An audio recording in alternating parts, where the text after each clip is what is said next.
I'm still not.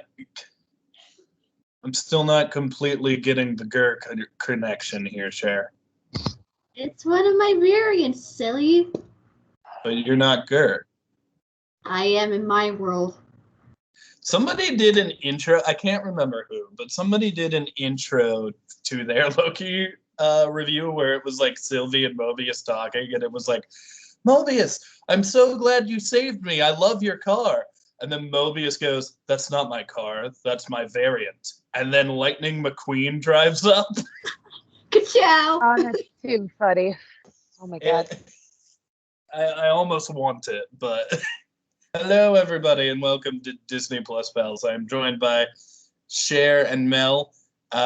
Once again, we've run out of Jack variants today. Actually, they're currently in the void, and they're getting eaten by dragons. But they still have cell phones, so one of them texted me their rating. I'm not sure which one. It's got to be that good old-fashioned lizard Jack. I didn't think the Void would have that great of reception, though. Oh, no, actually, it's still technically Earth. It's just later, so it works. Honestly, I'm not sure how anything works. It's time travel. Right? I was just like, it's a form of Earth that's been mostly destroyed, so you would think that the power would be cut off, especially with the cell towers. So I'm just surprised it has good reception enough to for one of Jack's variants to send you a text being like, I can't make it today. So just so everybody knows, this is the best episode of Loki. I thought it was the best episode. I don't know how you guys feel. This might be one of my favorite Marvel things ever. And literally, I messaged this to my friend Pat, who will be in the Black Widow review. I messaged him instantly about 5 minutes in when I saw the Thanos copter, and I just instantly went 10 out of 10. I'm saying it on video. And he was like, just because of the Thanos copter? And I was like, yes, done. but then they did more, so my rating has changed. However, the Thanos copter is in the MCU, and that makes me very happy. I don't even know what else to say. Thanos copter. It almost feels wrong. So you take back saying that you thought 4 was your favorite, and now it's replaced with 5. Yes, absolutely. I've been defending Falcon and Winter Soldier because they did stuff with the character of Isaiah Bradley that really like I was into that.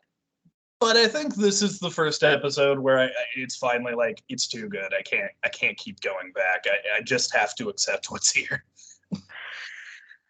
I almost feel like this is a one-of-a-kind thing. We're not going to get... I don't think stuff like this will happen in the next episode. It's literally everything I love about Marvel. The references that no one cares about except for me.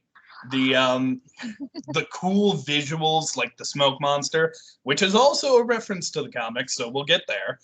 And just the fact that, Richard E. Grant is in that classic Loki skin, in that suit, which by all accounts looks ridiculous. And yet I'm sitting there like, I love him. I love everything he's saying. I'm taking him so seriously. When he's just sitting there with his fucking booze, his goblet of booze, I'm like, I want to know everything about you. I want your movie. I was into it, dude. I do think out of all the episodes, and I do agree, I don't think we'll ever get this again. I'll be kind of shocked. Kind of similar to WandaVision's Halloween episode. I love the fact that it just threw little references that only people who've read the comics would know about. It might not, it's the most I've ever seen of any Marvel franchise, though. But I do agree where it's just like, I don't think we're going to get anything like this again, or at least not anytime soon. I'm with you. I think it could theoretically happen again. What I specifically meant by, we're not getting another Loki episode like this. We're not. Next episode is going to be good. It's not going to be this referential. No matter how good and how well paid off the next episode is, I think this one's just always going to be a highlight because of what it did do. Anyway, Cher, talk about Miss Minutes. Yeah! Woo! All right, moving on. No. I just so ecstatic. I actually screamed so loud that I think I accidentally woke up my dad. I know, buddy. It's okay. I have my dog in here too, so at least one of the dogs. I'm not even kidding. I did that same thing, but with the Thanos copter. Oh, yeah. I was like, yeah, she's finally back. I waited. She wasn't there in episode 3. She wasn't there in episode 4, but now she's back. Yay, she's back. I'm so excited. And I'm putting it, maybe she might be a kaiju mom. I'm not guaranteeing. I'm not saying she is. I'm just thinking she might be. Also, that's another thing. Marvel, I deserve some sort of award because even though, like, I may have been wrong about it being Miss Minutes, maybe. I said kaiju abomination, like Eldritch Abomination. Look at what we got in this episode. If that's not an Eldritch Abomination, I don't know what the fuck is. You're really good at this. I didn't go to college, so this is literally all I have. I was just happy she was back. I'm just so happy. I love you, Tara Strong. For you. It actually took me a minute because I know you guys mentioned Tara Strong in the last episode, and I know that we only saw Miss Minutes in the first episode the most. And she's in the second one for like a second. Right, but still point of being like, because Tara Strong is like it's very on the nose like voice actress. Mm-hmm. But yeah, but for a little bit I didn't take her right away. I was just like, are you guys sure that's Tara? And then this episode I was like, nope, I hear it.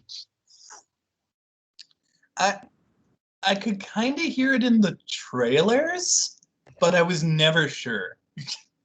Like, I was like, that kind of sounds like Harley Quinn.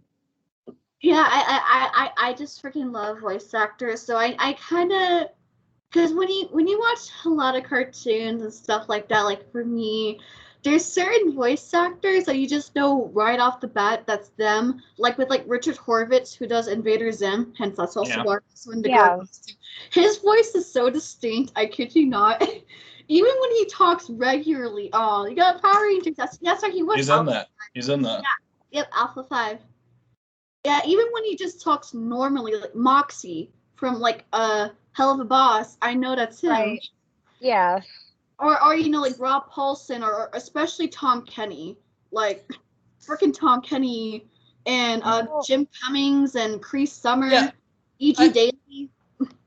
Well, I think it's because, and this is really no diss on them, but I think it's because I think with voice actors, the more recognizable they are, the less of voice range that they have. Like Chris Sabbath from Funimation, he's instantly recognizable because his vocal range is so limited. And I think it's the same with like Tara and Richard, as being like their vocal ranges are so distinct, but they're also too extremely limited that they are distinctly recognizable. Like, because there's other voice actors where it's just like, you know that they're better because you can't instantly recognize them right off the bat. But it's not an insult to them. It's just, I know that that's their vocal range. That's, all they'll, be able to do at the most. Not saying that they're not talented. It's that they are more limited to their ranges and what they can and can't do. I mean, you see people say with Tara, every time she does like Harley Quinn, people say she sounds like a grown-up Timmy Turner. I just want it to be known that while you guys were talking about Richard Horvitz, since we're also talking about Marvel, I was just in my head like, what would be a weird role in Marvel for Richard Horvitz to have? And I just imagined him as the dragon from Shang-Chi, just yelling like, I am Zim! I am Zim! Weirdly, I take it all back, Cher. The Gersuit came in.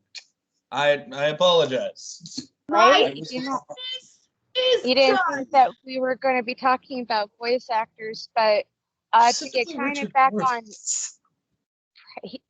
But to get kind of back on track, so my moment, kind of similar to like, Cher's Miss Minutes and the Thanos copter for you, mine was actually because I didn't see Alligator Loki like really well in the previous episode with the after credit scene, but then actually seeing him, I kind of squeaked a bit, being like, oh my gosh, he is actually in it.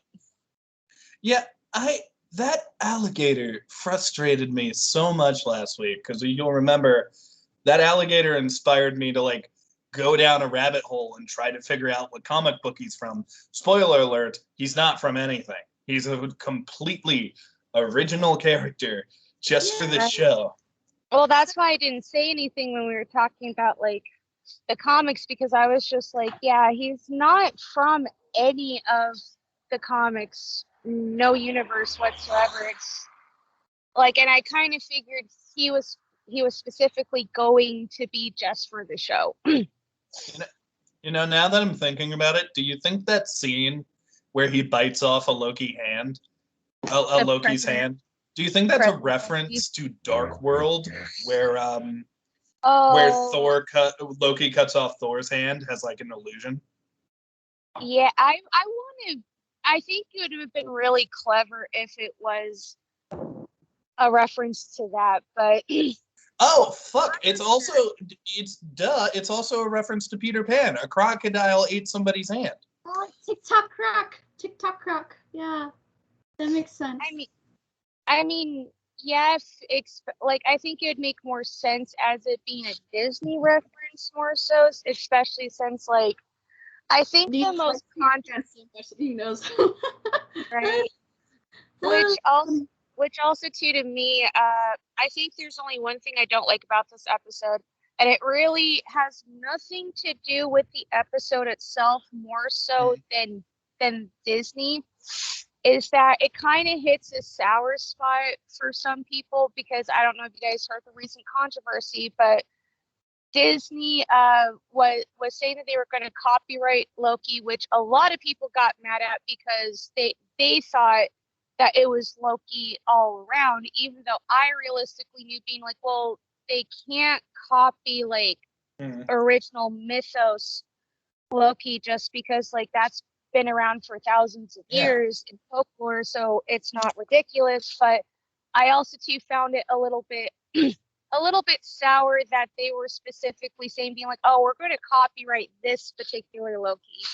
So it and of course they did. They end up getting the copyrights to this particular Loki.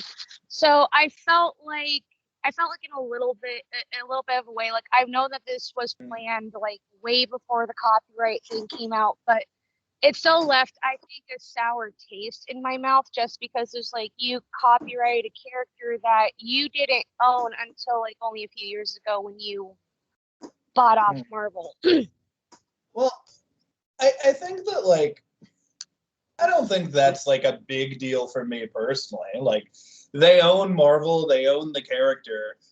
For me, it makes sense. I know. I'm surprised people actually thought they were going to try to like copyright the mythological Loki. Like that's the equivalent of going like, let's copyright Jesus. You can't. Well, I think it's because like at least lately, we're in a culture where people jump the gun right away. Like another example recently is and not to be off topic with this, we'll go back to Loki, but another example would be the Free Britney stuff with, let's not get into that. but to make it short, people jumped the gun when they thought that her, fight for the conservatorship was denied. But they did not actually read, being like, no, it was a previous case for her, conservatorship. That was the one that was denied, not the current stuff. And I think like Loki, we do live in a culture where like people people like to accuse first and then ask questions later. Yeah, they And for some things, it's just like, okay, that's fair.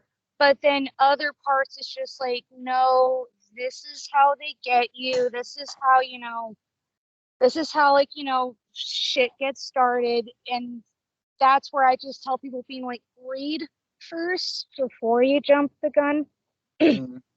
yeah. I mean, just to jump back into Loki, because with that Britney stuff, I literally have nothing to say. Like, I have no opinion whatsoever.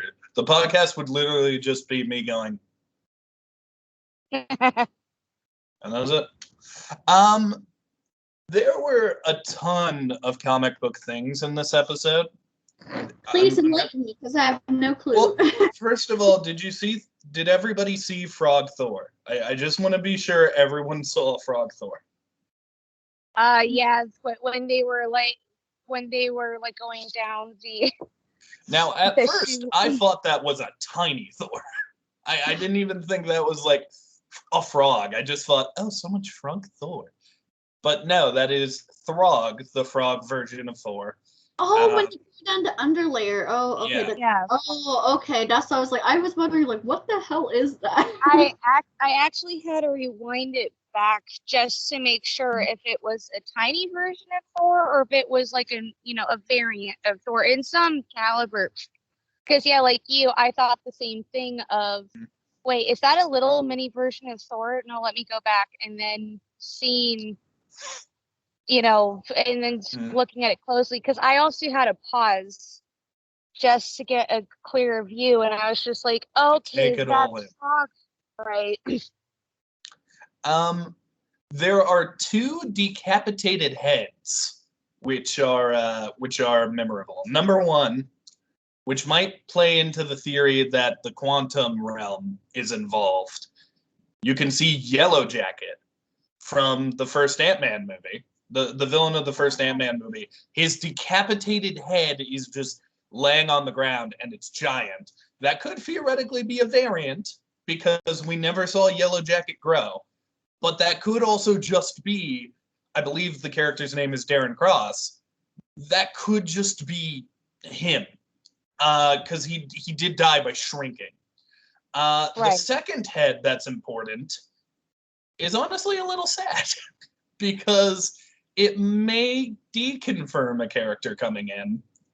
You can see the decapitated head of the Living Tribunal, which is, they were actually supposed to be an in-game at one point. The Living Tribunal is this thing with three heads that are like the protectors of time. Though it does kind of make sense that in a world with the TVA, that kind of character would be dead. Although also, it kind of looks like a statue, so it might not be real at all. Any questions, share. Wait, what? Okay, the Living Tribunal. It has one head here, right? This is its first head. And then here, there is a second head, right here. And then a third head. And over those heads is a big purple thing, like a big purple hood that covers all the heads. And then it's a giant golden naked man. I think you broke Cher. What? I'm. Oh, God. Why am I thinking of the one episode of Miraculous Ladybug? Ah! Is there a giant golden naked man in an episode of Miraculous Ladybug? No, the way that you're describing it, it's just the season. Giant golden naked man? No! Stop it! Stop it! I'm talking Neil, about... I think you already broke her enough as is, like, let's take it back. Cher, take some breathing moments for a second. It happens. No, which I think it would be sad if that was the actual.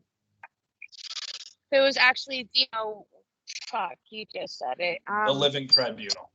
Thank you, the Living Tribunal. I think it would be sad if it was the actual Living Tribunal, only because that will guarantee we won't see a lot of things in the future for Marvel, especially the Living Tribunal was important in the comics at one point.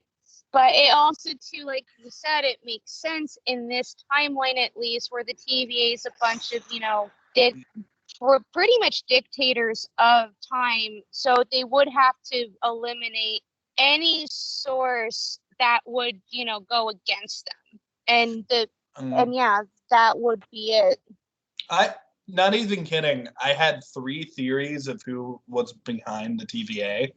And one of them, like, Kang was the one I'm the most confident in, which was a little shaken by this episode, but I still have things to say about Kang, trust me. Didn't you have to say something about Miss Minutes? Oh, yeah, I think Miss Minutes is totes one of the people. Those were my 3. There is actually a 4th, I guess I miscounted, which is the guy in the comics who actually made the Timekeepers.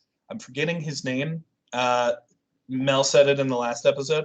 But I actually thought that the Living Tribunal might be behind the Timekeepers. Like, maybe he has judged the timeline and views it as corrupt or something. I don't know, but there are other comic book references, the most glorious one being the Thanos copter. For anyone out there who does not know, there was a time before Infinity Gauntlets and Infinity Stones where Thanos did not have weapons of mass destruction and instead fought Hellcat and Spider-Man in a helicopter that said Thanos on the side, and it was just a yellow fucking helicopter. Nothing special, no weapons. I adore it. It's beautiful. Wait, it's one. The Thanos copter? No, I'm talking about the thingy that reminded me. Oh, giant golden naked man.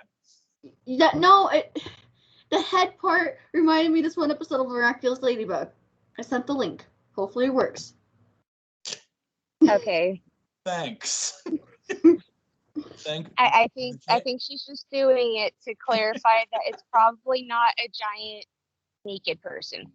Well, what's the point of clarifying if that's not what it is? Oh, I knocked shit over with that joke. Neil, not everything can be about giant golden naked men.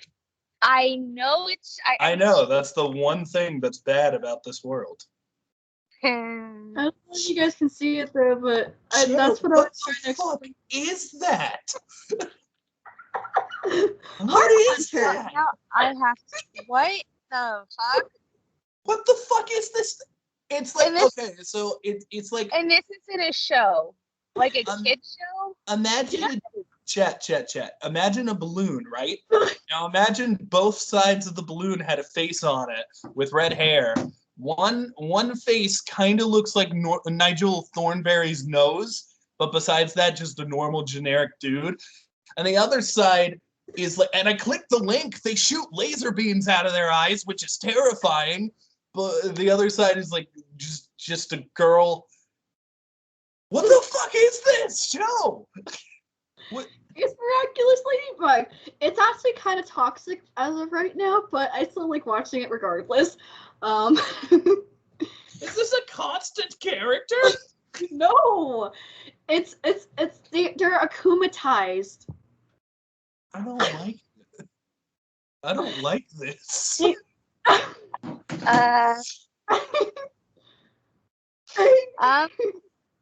I'm just gonna. Oh, how are you? You were a fool, Mel. You thought it was I who broke Cher, and yet it is her who has broken me. I was a fool. Being like, okay, while you two are dealing with your brokenness, or who is more broken. It's just two parents akumatized into one. You can't save this. I'm not trying to save Let Mel talk. You can't save this. Okay, both of you are gonna get a timeout. Both of you are getting a timeout. Neil, you breathe. Cher, you breathe, and I'm just gonna take over for a little bit. Okay? Okay. Good. Moving on. Whatever you thought that is, I'm not even gonna divulge. Moving on back to Loki. Yeah, I think the funniest part about people who don't know a lot of the older references is being like, yeah, the older comics were really weird with things like the fact that, yeah, like you mentioned, being like, this was before, Thanos had, like, his powers and shit, being like, yeah, it was. And that's also why I love the fact that they did make classic Loki's costume that cheesy and that bad, because that's how it was back in the day, being like, it wasn't like cool or stealthy, because it was just like, yeah, that was considered like cool at the time. I think he looks great. I think, yeah, I've seen Richard E. Grant and stuff. I guess I never actually noticed it was him. But he is perfect in this. He has my favorite scene, which we'll talk about. Oh yeah, like I never doubted that he would, that he would disappoint, but now I can't see anybody else playing a classic Loki Oh yeah, than him. I can't now, being like, I want his movie. Other things, right? Being like, just make a, just let's take back to the 70s camp. Like, that's the word I was looking. Comic books back in the day were extremely campy. And I think that's why I love this episode when it comes to references, to kind of show, being like, hey, Marvel wasn't this way at one point in time, being like, everyone's got to start somewhere. And so seeing like a lot of references from back in the day that only people who read the comics would know did warm my heart. And also too, it's just like, this is the exact cheese I've needed in a superhero movie in a long ass time, because despite the fact we haven't gotten it in a while, it's just like, nope, this is the one. This is the moment where it's just like, yeah, it need to come back a little bit. How did we feel about Kid Loki? I kind of feel like with Kid Loki, there was more questions than answers with him. I knew that with this, we were only going to see a lot of these references one time, but I think the one that made me question was when they brought up that he was the quote unquote leader of this original trio, or, well, technically, like, well, four, but you know what I mean, being like, the four Lokis before, our Loki came into play. And the only thing that you get is being like, you need to show him with respect. And he was just like, why? And he was like, in my timeline, I killed Thor. And that was the end of that. Like, especially like, for those who've read the comics and or have watched the MCU, that was kind of like a big mic drop to do, but then they never touch on it again. And being like, and especially they had times where they were talking and like, and trying to figure shit out. It's just like, you could have, like, I think it would have been more grounded if Loki kind of like stepped to the side with like Kid Loki and being like, so killing Thor, what is it? Was it some, the same as I would have imagined it if I defeated him, and gave some context. But otherwise, like with Kid Thor, like, I thought the actor did fine. I thought Kid Loki was adorable, but he's just one of the variants where it's just like, you kind of left more questions than answers. And I think that, especially if we're only going to see the characters like this once, and this one time only, that's something that you shouldn't do unless you're planning on bringing him back in the future. I'm still thinking about that balloon thing. But moving forward, I'm with you. I do actually, however, I want to make a case. I think he might be in something moving forward. I specifically think, let's look at the facts. Frickin' Eli Bradley shows up in Falcon and Winter Soldier. Wanda's kids show up in WandaVision. Kate Bishop's going to be in Hawkeye. American Chavez is going to be in Doctor Strange. We're getting Miss Marvel. These are a lot of young people. A lot of young Avengers. Very young Avengers happening here.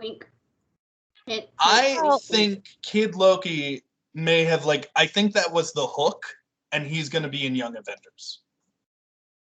I think that's a bold claim to make a case. So, like, everybody else you just listed off, it makes sense, but just because of of where they're currently located, and also too a huge point where it's just like, I'm gonna have to kind of disagree that he may or may not be in it, but I could be wrong. I've been wrong before, being like, and I'll own up to it when that time comes, if it comes. But I think the only reason you're wrong is that not only did Kid Loki choose to stay in the void regardless of the outcome, but he also too didn't go to participate helping Classic Loki help the other two. And which I don't know how that's going to work out for him and Alligator Loki, just because, like, you got the other variants that pretty much, not only ambush your original, safe haven, but one of, but the other one ended up betraying you, and then they all betray each other because it's Loki, kind of conceited, kind of in it for himself. But it's unlike the others before. There's no clear, concise, like, or at least they did not give me a sense of, I don't think he's going to show up, at least not in the New Avengers. Like, New Avengers is happening whether people want it to or not. Like, that I'm not questioning. I don't think Kid Loki is going to have that. I don't think it was clear with him. I don't know, man. I don't know. And I don't know either, and like I said, I could be wrong, and we'll only have to see whenever New Avengers comes into the play. But there's a feeling about it where it's just like, I don't think he's going to show up. And so if he doesn't, then my point still stands of being like, you can't just, drop, a bomb like that and then completely dismiss it. I think you're right. I think if he doesn't show up, then it is kind of a crock of shit that they did nothing with him. But I don't know. I think I've been around the bush with this Marvel guy before. This Marvel man, this MCU here. And they tend to, like, drop little shit like that and then come back to it later. I don't know. I guess we'll see. Cher, do you have anything to add? Oh, I was coming out after my outburst. You hurt me. And okay, you two. Okay, you two. If you two are not quite over it yet, we're fine. I'm fine. I actually did Jack's job since he's not here today. I actually typed out important factors that I found that I could remember. Go through a couple. Okay, let's see. You're welcome, Jack. We missed you. So I did your job. Whichever one is still alive. Yeah. What did I put for Kid Loki? Oh, here's what I put for Kid Loki, and I quote, this is what I typed. Kid Loki's lair is like if Willy Wonka went completely insane and took down the entire board game of Candyland and destroyed the candy people, took the candy canes as his trophy, build an underground lair where everyone who doesn't convert to his ways and make him king will be sacrificed, and have a song dedicated to them sung by the Oompa Loompa people. I think the review is over. I think we've said everything we can say. 12 out of 25. That's my rating. I'm with you. I liked their little lair. This is so stupid. I liked that alligator Loki got a little pool, and right above that pool is a box of wine that they can just pump into the Loki. It is strange, and I love it. I don't know if I would make it that macabre, though. Like, to me, I just read it off as being like, that kind of makes sense, especially since regardless of, like, what the reasoning was, since they made him the leader, it's just like, like, he's a kid, obviously, so he, like, even, like, the subtle, like, moment when they were drinking, and he's the only one drinking a high C juice box, and specifically high C, and I'm just like, he's a kid. At the end of the day, like, he's not gonna be I've seen, like, ages. what's Kid Loki drinking high C? I thought he was drinking Yeah. Ecto. No, it says high C on the Oh God, cart. I just associate that brand with Ecto Cooler now. They like forever did like a brand deal with Ecto Cooler. Oh yeah. Yeah, I remembered when I was a kid seeing that. I unfortunately never got to try it just because, like, my parents at the time were very particular about drinks other than like water, milk, and actual juice. Like that, like high C was considered soda with me, being like it was a once in a while treat. And so I never got to try it when it was out, and I wish that they would bring it back just for a little bit. I like how your brother just keeps running back and forth in the camera. I have no idea who that person is. I have no connection to that person. I'm just trying. So you also said the similar thing in the last episode, Neil. Like, would you just let strangers walk into your house? Don't touch Timmy! Yes, that's why that happens. He's so cute. He's not. He's a street urchin. I liked the little lair. I liked Vote for Loki. Gotta say, Oh yeah, President Loki and all of that was like the funniest scene in hilarious. the whole. Everyone, they just start betraying each other, and then they all just start fighting each other. Take that, Loki. Gotta be honest. Would have liked more Trump in my President Loki. Not even kidding. Read that comment. It's basically what if Loki did Trump. This is straight up the comic. It's great. It's honestly a great comic. His whole like political stance is, hey, other politicians will lie to you, but I'm going to lie to you and tell you I'm lying to you. And then his slogan is believe with the LIE highlighted in yellow. Oh my God. Yeah, I kind of forgot about like that. I remembered that's one of the few comics I skimmed through. I didn't actually read it at the time. I've been meaning to, but I still found at least everybody who's read the comics in some way, shape, or form recognizes President Loki, and I just found that to be absolutely funny, especially like Tom Hiddleston decided to not only play normal Loki but President Loki. So it's just like, this is great. I kind of now want a spin-off series of just specifically President Loki. That's it. I'd like to see that too. I don't know if President Loki, just based on what we got, I don't know if there's a lot to pull from this version, but I'd love to see the world it came from. I'd love to. I do too. I do have a question though, because this has been bugging me since the after credits scene in 4. The one that originally betrayed the original group. Boastful Loki. That's Thor Loki. Okay. Yeah. I was having like I didn't want to assume being like, but he was the one that I was having the most trouble with. So okay, he at least answered my question. I actually did like that. Oh yeah. Hi. Hello there. Hi. Ignore him. No. Listen to your headset really loudly. Ignore him. He doesn't exist. He doesn't exist. He's not here. I'm 4 feet away. Continue as if he's not here. Yeah. He's an aberration from a god that I have wronged.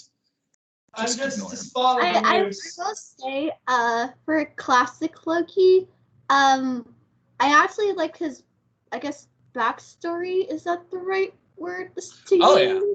Yeah, no, his origin. I like that it was like, no. I got to live, but I got lonely. I like that. I like how he has this like God of Outcasts, and I immediately started singing "God Help the Outcast" from Hunchback of Notre Dame. Aww. I was like, because I actually, fun fact, I actually hated that movie as a kid. What? I hated Hunchback as a kid. I thought it was. I thought it was scary. I thought it was boring and scary. And then I got older, and then I listened to Hellfire, like a lot of it, and I was like, oh, this is a good movie then.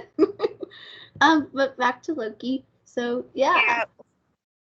Oh, Eliath. I think that's what the being's called, Eliath. Yes. Yeah. I put down that Eliath reminded me of Taka from Moana, the Droon monster from Raya and the Last Dragon, and for some reason Hexus from Ferngully. I get the Hexus because he's stuck. Go I ahead, Chip. I kind I of mean, get the hex. Oh, okay.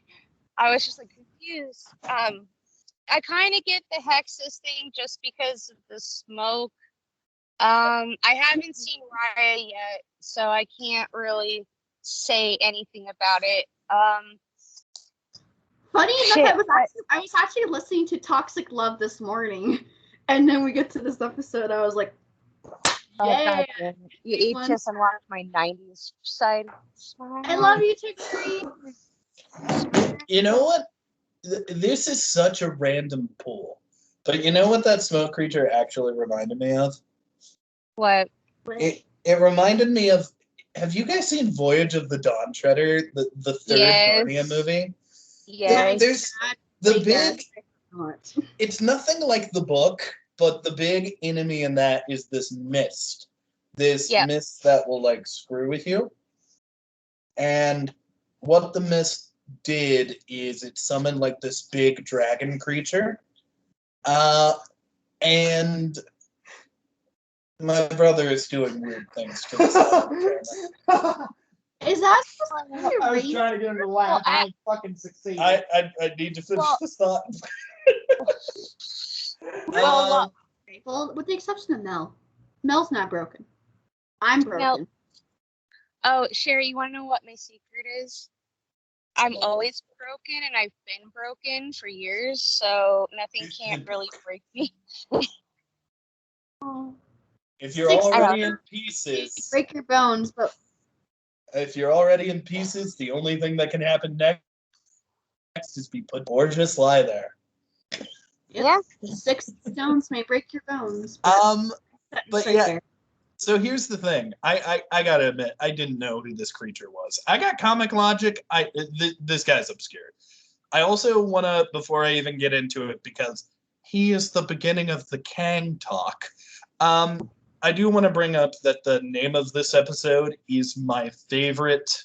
Probably it just is. It's my favorite title of any of these MCU shows, which is Journey into Mystery, which, fun fact, that's the name of the comic book series where Thor and Loki originated from. Yep. Oh, And that's nice. it is very fitting. It is. I do want to bring it up, though. So, Eliath, I think his name is. Yeah, it's hilarious. He's Kang reference number 1. Eliath is apparently a rival of Kang's, is a constant enemy. Him and Ravonna temporarily made a field that could stop him from attacking Kang and Kang's people. Because Kang's whole thing, and this is why I think he's such a cool character, is no, he already took over the universe. He's already won. But he needs to conquer it earlier in order to make his goals. So he's already won. He's just going back to try and do it earlier. But this guy is apparently a rival of his, and Ravonna at one point accidentally sets him free. The other Kang reference, if you look at Avengers Tower, it says Kang spelled with a Q. It is Qeng. And fun fact, that is a comic reference. Kang owned a company at one point to sabotage Tony Stark. And that's a reference to that. So 2 Kang references in a row. I don't know if he's behind this. In fact, I'm almost willing to bet that he's probably not. Honestly, I think it's going to be Tara Strong. I think at the end it's going to be revealed. I'm not even kidding. I think it's going to be revealed that Tara Strong was that character whose name I'm blanking on. One that created the Time Lords. Oh, never mind. Oh, shit. We were just talking about, Yeah, we brought it up last episode. I can't remember it. Fuck. I think it's going to be revealed that that's Tara Strong. And that's why Miss Minutes is voiced by Tara Strong. we're going to find out that Ravona's other worker, her other because Mobius kept being like, "Oh, hey, who's your real favorite?" I think we're gonna find out that's Kang because they're dating. I think Kang is coming. Dude, it's not even it isn't even Mephisto anymore. They're referencing Kang everywhere. Like the show wants us to think about Kang. It just does. Immediately, people are going to Google that giant creature and be like, "Oh, Kang the Conqueror's name comes up," just like I did. I don't know what that little dimension is, what that little house is. I think it probably has something to do with the creator of the Timekeepers, not Kang. So my big theory going forward is Kang is there, Kang is important, Kang is not the main villain of this show. There's so many Wizard of Oz references, or parallels. Yeah. And you were there, and I was there, and I was you. There's no place like home. There's no place like home. I've talked about how in episode 1, my favorite scene is Loki rewatching his life. And I specifically said it would take a lot to overcome that scene. Like, that scene was so good, I was like, I don't really know how they could do that better. What they did with classic Loki, immediately top 5 favorite scenes in the MCU. Just where there's so, I like to dig into shit. Like, I like to find deep meaning in stuff like Power Rangers. I dug straight into what he was doing. Because literally, Loki in Norse mythology is the character that destroys Asgard. He causes Ragnarok. Here, even though it's fake and even though it's just for a second, he rebuilds Asgard by his own hand, and he sacrifices himself for a cause. And the fact that at the end he literally screams, and God, when he's crying, it hit me. He just screams glorious purpose and starts laughing. I live and die on that shit. I love it when characters can get to the point where they look at death and say, "You're the next adventure, and I'm going right towards you." That stuff hits me. I had a single tear. Right. I also too. I remembered who it was because He Who Remains. He Who Remains. Yeah, yes. I felt dumb. But go ahead, share. Sorry, I had to throw that. She Who Remains. Maybe. Maybe. A single dramatic tear. Oh, it wasn't even dramatic. I did cry. I was crying out of it wasn't like, "Oh, he's dead, I'm so sad." It was, "Yes, what a beautiful moment." And I was cheering in my room. I think some people are gonna be like, "No, he shouldn't have died. He should have kept going." That was perfect. He came in, he told a story, and he's not alone anymore. Plus, his reality totally got his Thor's probably dead. I think because here's my thing with classic Loki. Not only do I like the fact that you get to hear his origin, but if people didn't get the feeling before that the TVA is more cynical than it already is, Loki is the nail on, or classic Loki was the nail on the coffin, because it's just female Loki, where she didn't do anything, which she kind of set up the stage, but classic Loki confirmed of being I didn't even step a foot off of the planet I was on, and all of a sudden the TVA's right there. It also too shows that they are very manipulative in their tactics.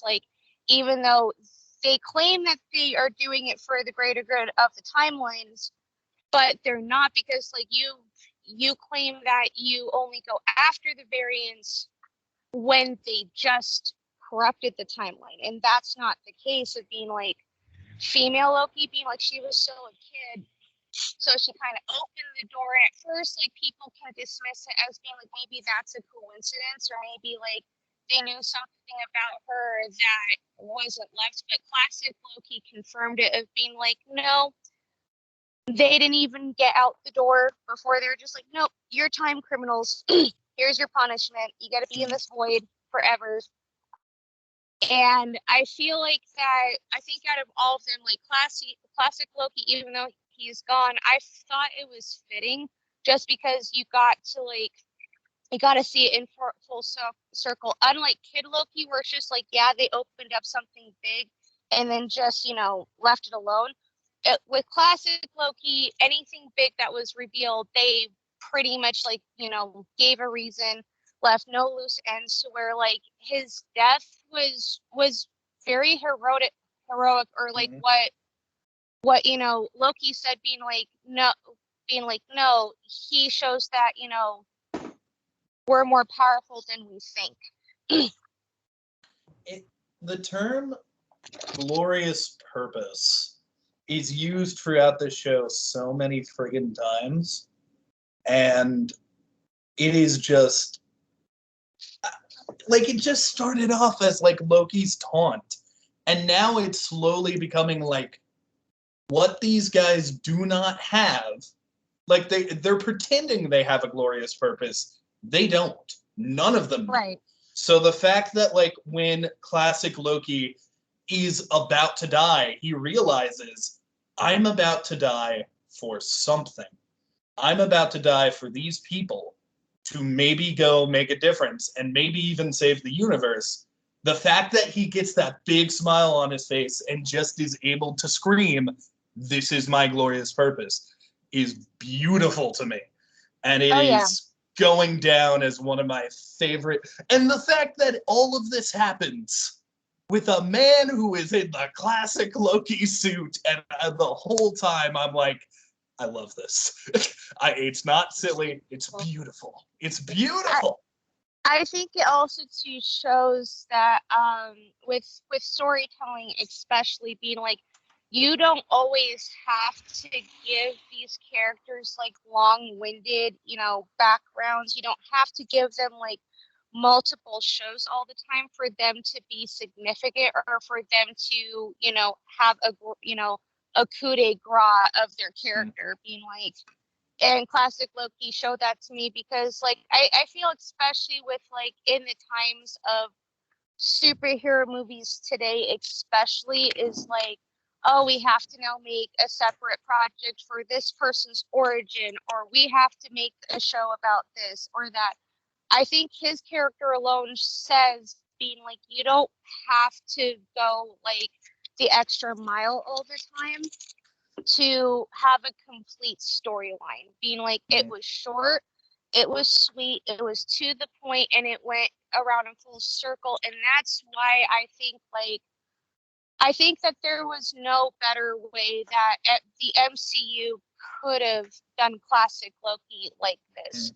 Being like, he's there to represent, he's there to represent the OG old, versions of the comics, and he's also there to show, being like, them separately didn't have a purpose, or if they thought they were great before, it was bullshit. But he circled all of that in full swing under under only, like, I want to say, like, his screen time in total wasn't any more than like maybe 15 to 20 minutes, but he was able to execute all that in the screen time he did get.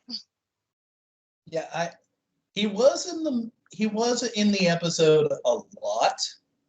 So it probably was closer to the full run. It was probably closer to 30 minutes. But yeah, right. Even then, it's incredible. Any more notes for us, Cher? Yeah, sometimes certain characters don't need all that. Just make them good. That's all I have to say. Let's see. What else did they do? Blah, blah, blah. Ayla, Sylvie demanding answers from Ravonna. She's still a bitch. Oops. I like it when you swear. I like it when people swear. Right? Same. it's natural. It pleases me. It shows me you care. Yeah. Well, Oh, the Lear thing. Let's see. Telling their story. Blah blah blah. Classic Loki. President Loki. Boastful trays. Alligator Loki's hilarious. Let's see. Mobius is alive. Yay! Well, we kind of already knew that, but yeah. well, yeah, like I think that was confirmed even before this episode, just because of the after credit scene of being like, because yeah, they weren't gonna kill off like the main character before the show was over, being like, or at least that would have not been a great fit at all. Being like, no, to go back with what Cher said, being like, I think that was the weirdest, and also to a second gripe I had with the episode was the Rowena and shit, I'm spacing her name. Ravona and B15. Yeah. No. B15. Yeah. No, not No, B15. Oh, Sylvie? female Sylvie. Sylvie, thank you. Yeah, Sylvie. Because I've just been calling her female Loki this whole time.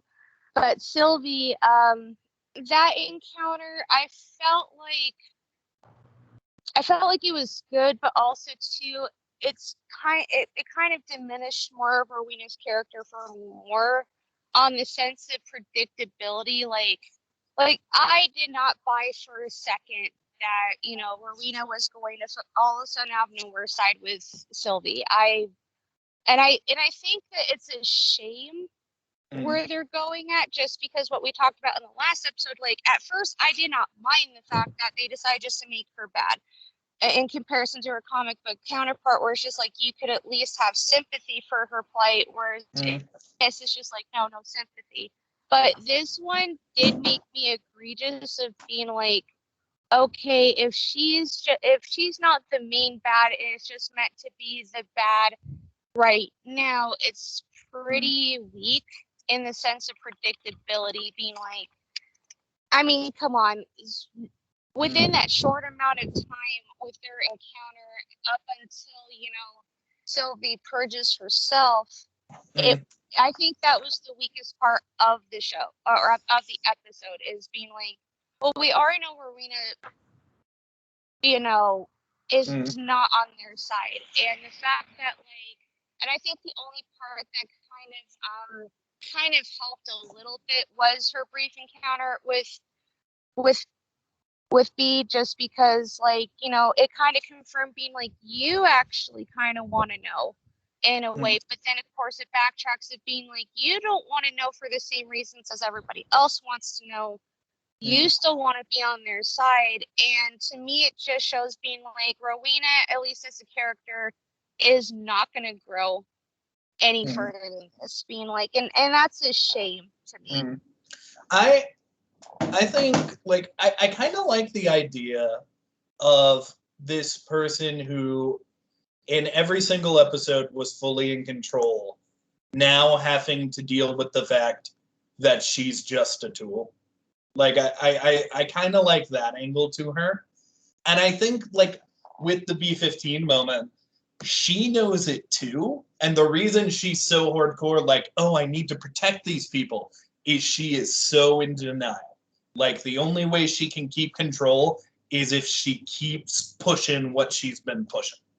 And I think she realizes that this whole TVA thing, moments it could crash down. Like, she is at the edge of losing everything she has, and I think it's messing with her mind. But you know, she could also just be a poorly written character. Who knows? Right. And okay, I'll give you that, like, credit, because I did kind of wonder that, of being like, I'm just wondering if she's just in so much denial of this that she's just like, no, like, all of you are wrong, being like, you know, these people have been nothing but good to us, and they're good. But I think it's just because of how she has been written, especially in the particular episode, where I would be happy if that was the case, but I'm not holding my breath on it, just because it did come off as weak.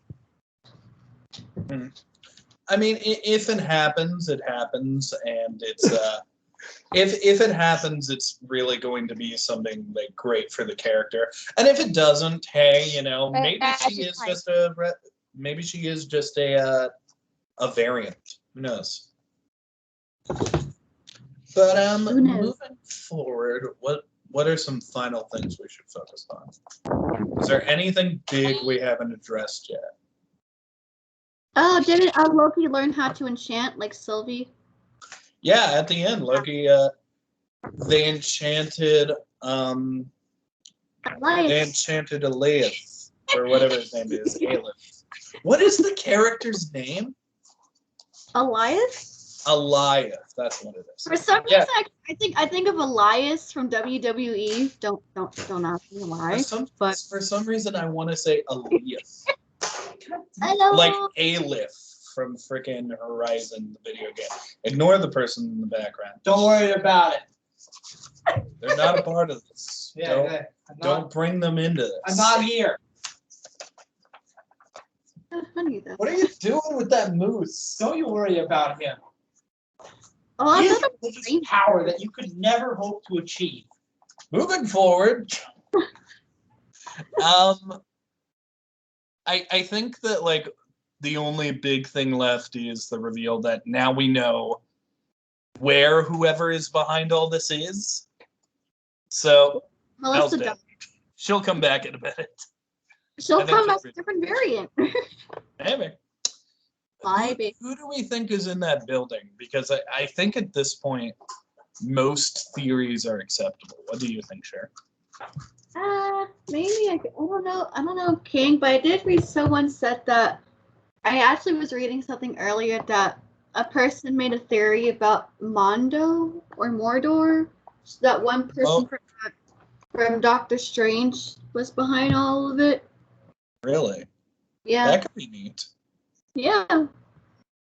I haven't seen Doctor Strange in like a hot second, but like, yeah. Yeah, I think there's a real chance that that's probably. She says she purged. Yeah, you got pruned. You got pruned, Mel. She got pruned. I think there's a real chance that it could be something to do with magic. I don't know though. I think it is probably more cosmic than that. I think there's honestly. I want it to be Kang. I want it so badly to be Kang. Like I mean, like I kind of learned from WandaVision. We can't have good things. We can't have good things, but here's the thing. If Kang is not in this episode at all, if Kang never shows back, if Kang doesn't show up in Loki, why are you hinting at him, Marvel? Like, not even they've referenced him too many times now to the point where if he's not in the show, people are going to get pissed off, and they're kind of justified. With Mephisto, we kind of got in our own heads. We wanted something that wasn't there. That's our fault. They have set up Kang. They have so many things that are Kang things. They have his girlfriend. They have his rival. They have his name in the show. I'm broken if it's not Kang.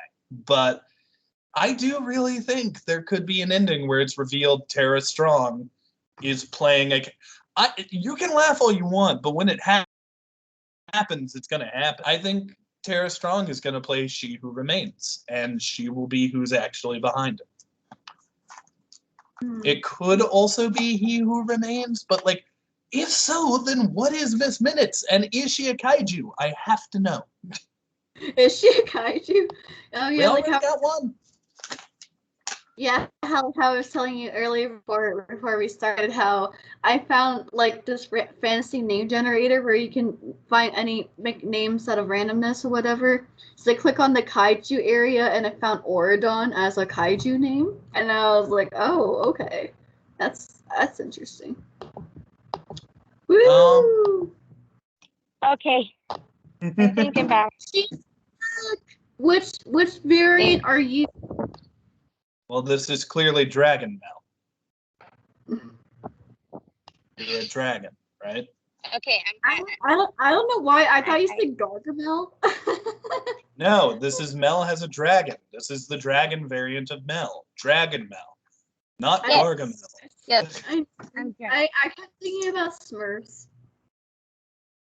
Fun fact, from the same dimension where I'm a cat. Nice.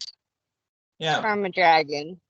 Yeah, Awesome. we're all animals in that dimension. I got cat, Mel got dragon, We all get something. But that's all right. Mel, do you want to go into your final thoughts and then your ranking? Or oh, by the way, during your final thoughts, mention who the fuck you think is in that house. At the end. Who the fuck I think is in what? The house at the end. The house. Oh shit. A lot. The casa. Okay, well my final thoughts, I would have to say being like, I think at least in comedy wise, I think this is the funniest. Yes, there are still some problems that I do have with it, but I think they're just now like, at this point, the last episode's coming up and being like, if this was 10 episodes, I'd have a little bit more hope, but I don't think they're going to cover what I'm hoping that they're going to cover by the final episode. Like, there was no way, especially if they didn't cover it in this episode, they're not going to cover it in episode 6. Or at least, like, they're not going to answer alive. At least I don't feel so.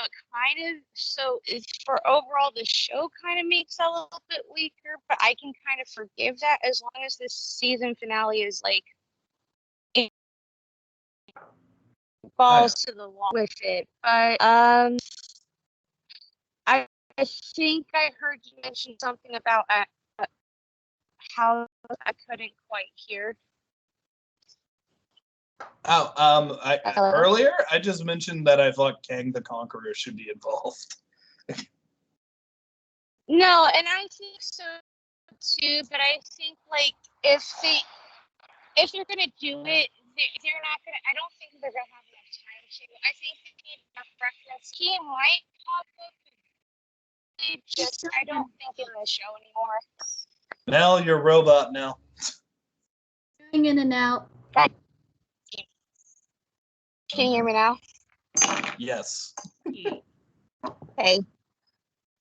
What I don't know if anyone heard that before I became a robot, but yeah, like I said, I think like I think if he's gonna show up, he's not going to, at least not in Loki. Otherwise, they would have at least made a reference, and I had to learn from the Mephisto thing of being like, I'm not getting my hopes up. I get that.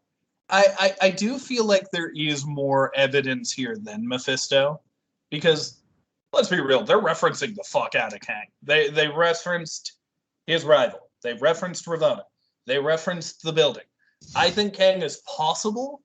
I don't think he's going to be in this show either. I think he's going to be hinted at. I think he's going to get a tease at the very end where it's like, oh, look out, Kang's coming. He's the next Thanos. He's going to get a tease here, and then he's going to be an Ant-Man, and then he's going to be in an Avengers movie.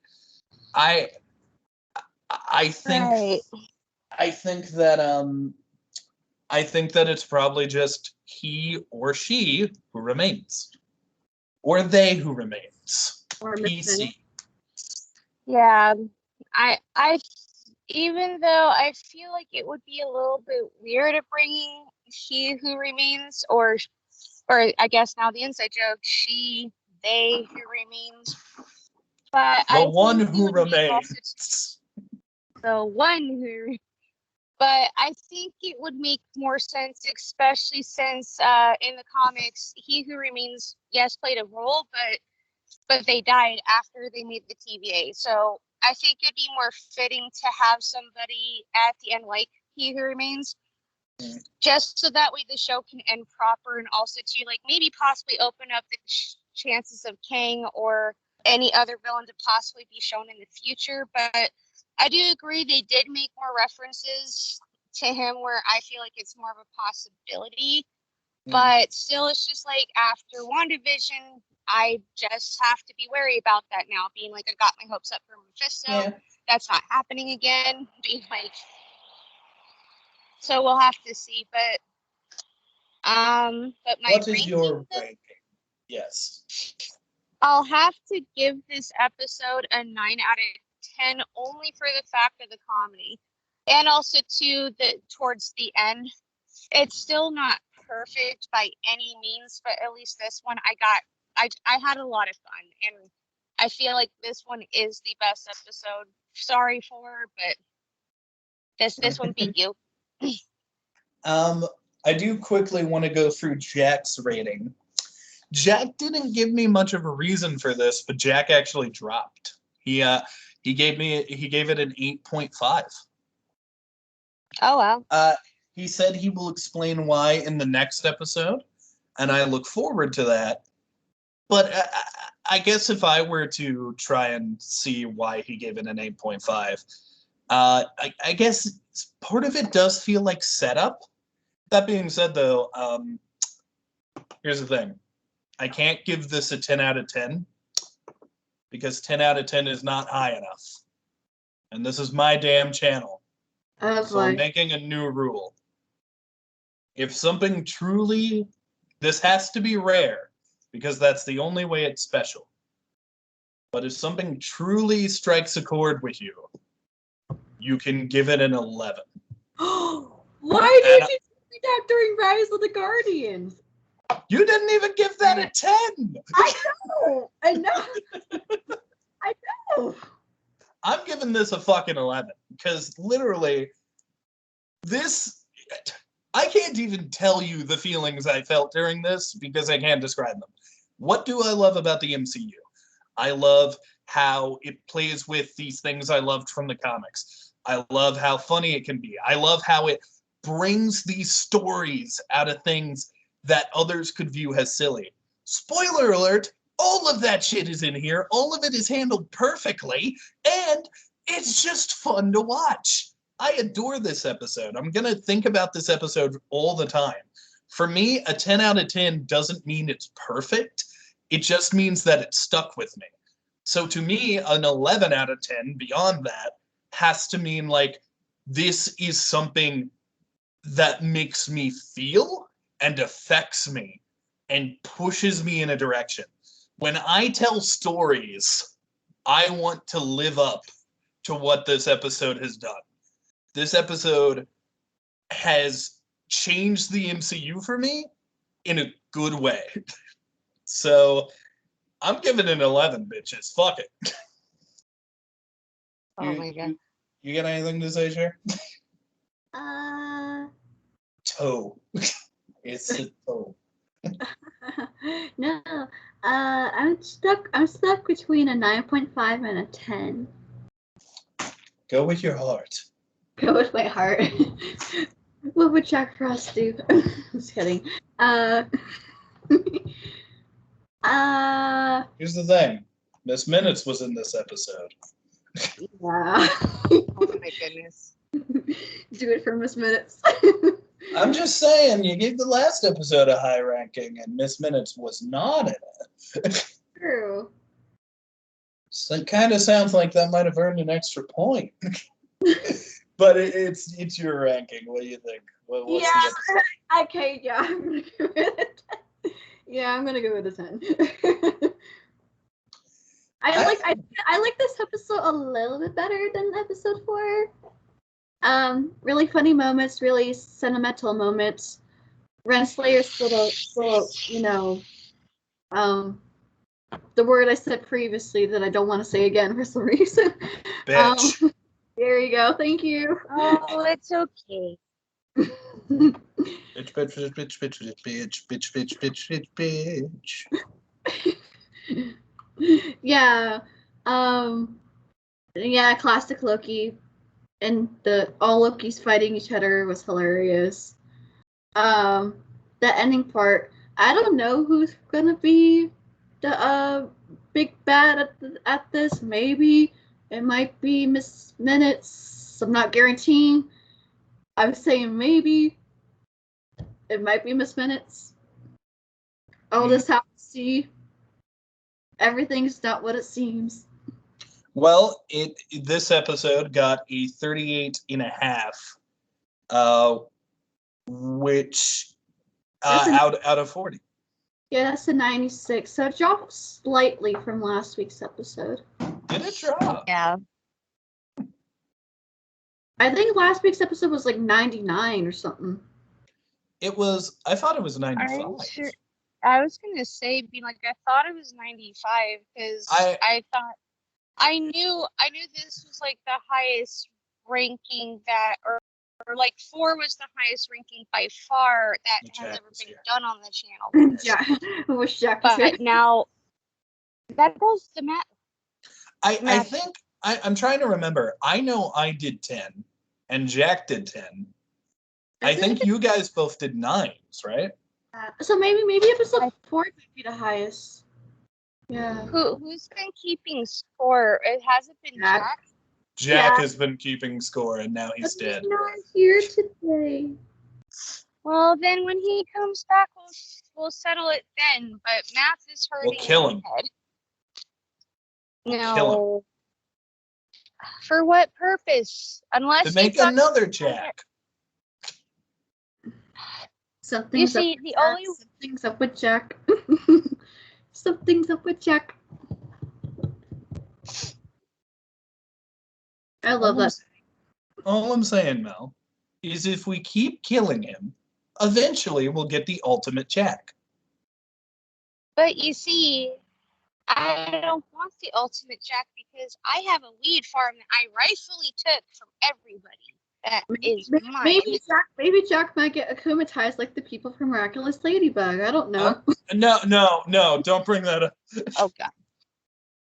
Now I need weed. There's actually a villain who actually looks like Harley Quinn. I kid you not. I never want to hear about this. Nell, go ahead and plug your stuff. So you can find me on Instagram at imperfect_vanity. You can also find me on TikTok under that name. Pretty much anywhere that has imperfect vanity or my actual name, you can find me there. And I'm sure that the link, my stuff down below, would say Stardust, but Stardust is no more. So yeah, those are my plugins. Oh, and don't go to Facebook. I don't go on Facebook.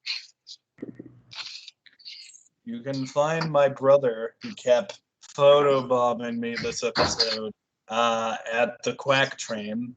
That's his YouTube. He just gave me the moose. He loves that moose. With the moose! He is in love with that fucking moose. I made an Invader Sim reference. Yay! You can find Jack on YouTube at Jack of All Trades. You can find me here on this channel, where I will be continuing Hawkeye Month with my next video, What the Fuck Do I Want in the Hawkeye Show? And then the video after that, Hawkeye's Best Moments, including the time he butt-nakedly jumped out a window. Good times. Oh. Don't worry about it. Don't worry about it. Okay. But yeah, Hawkeye Month is still going strong. We will be reviewing Black Widow. I don't know what day. I don't even know how big the cast will be yet. But I have reserved my tickets. I even bought a popcorn bucket because they had the 10 ones. I will say there's possibility I might be able. I was trying to convince my parents. If we can't go to the theater, that we're gonna buy it. Do the premiere access for $30. So maybe I might be able to watch Black Widow. I can't guarantee, but maybe I might be able to watch Black Widow. I mean, if not, it will be me and Pat and Kat. So it will be fine. Oh yeah, I forgot my plugins. I'm on Twitter and I'm on Facebook. I finished Nickelodeon month from June. It was fun.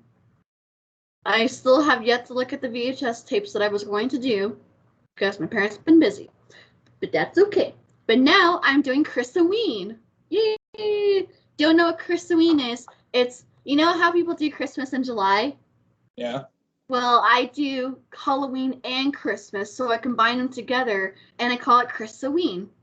Or Hallowmas, but I prefer Christmas. Like Gravity Falls Summerween? Sure. Let's go with that. And of course, you can find this cat on my Instagram. He literally rules it with an iron fist. I am nothing if not subservient to this fucking thing. And that is kind of the end. So we gotta end on a joke, Cher. Did Mel just leave?